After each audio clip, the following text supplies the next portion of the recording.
The NBA offseason is a time when deals, rumors, and drama dominate the headlines.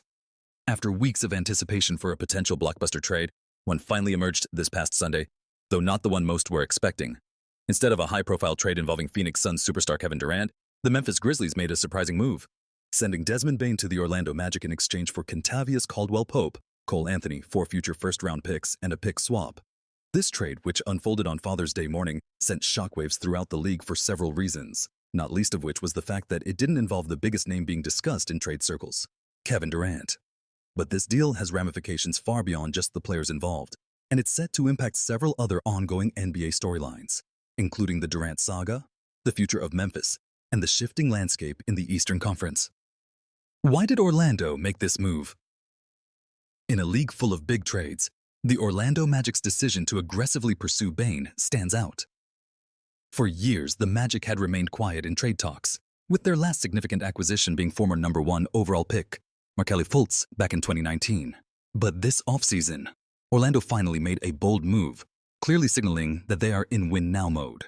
The Magic have been stuck in mediocrity for years, and Bane, a two-way shooting guard with a career 41% three-point shooting average, seemed like the perfect piece to elevate them to the next level.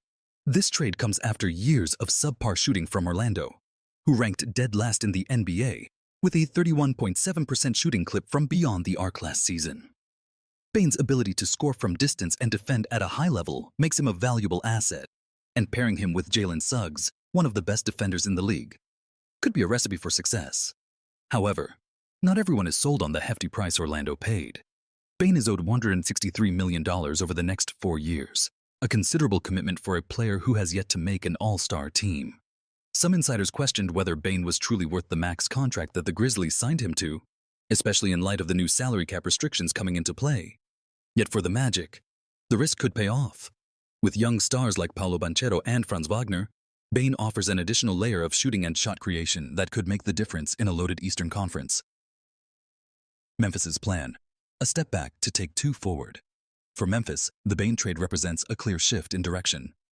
After a disappointing first-round exit at the hands of the Oklahoma City Thunder, Grizzlies general manager Zach Kleiman acknowledged that the team needed to retool. "We're not close," he said bluntly in his end-of-season address. By dealing Bane, a key member of the team's core alongside Ja Morant and Jaren Jackson Jr., Memphis is sending a message. They're not looking to stay the course, but instead are reshaping their roster for the long term.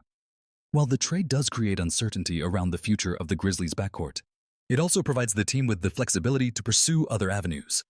The 4 first-round picks, especially the pick from Phoenix, Washington for 2026, offer a valuable asset in the coming years. With Morant still under contract and Jackson poised to receive an extension, the Grizzlies are setting themselves up for future success. Coach Tuomas Aisalo, who favors a fast-paced system and heavy three-point shooting, will likely try to maximize what Morant can do with the remaining pieces in place. Memphis is still a team with championship aspirations, but this trade represents a necessary step back in the hope of building something greater in the future. Durant's future: a looming question. Perhaps the biggest ripple effect of the Bane trade is the potential impact on the Kevin Durant trade saga. With the value of draft picks on display, many insiders believe the haul of future picks for Bane, particularly those involving lottery protections, has reset the market for Durant. Some believe this could hurt Phoenix's leverage in their ongoing pursuit of a trade partner for Durant. Though Durant has expressed interest in signing an extension with a select group of teams, Houston, San Antonio, and Miami, trade rumors continue to swirl around his future. The Minnesota Timberwolves have emerged as a potential destination, but the question remains, what is Durant truly worth in today's market? The previous deal that sent Durant to Phoenix netted Brooklyn a massive return, but that was under different circumstances and with a different ownership group. How Suns owner Matt Ishbia reacts to a potentially diminished package for Durant could be a key moment in the saga.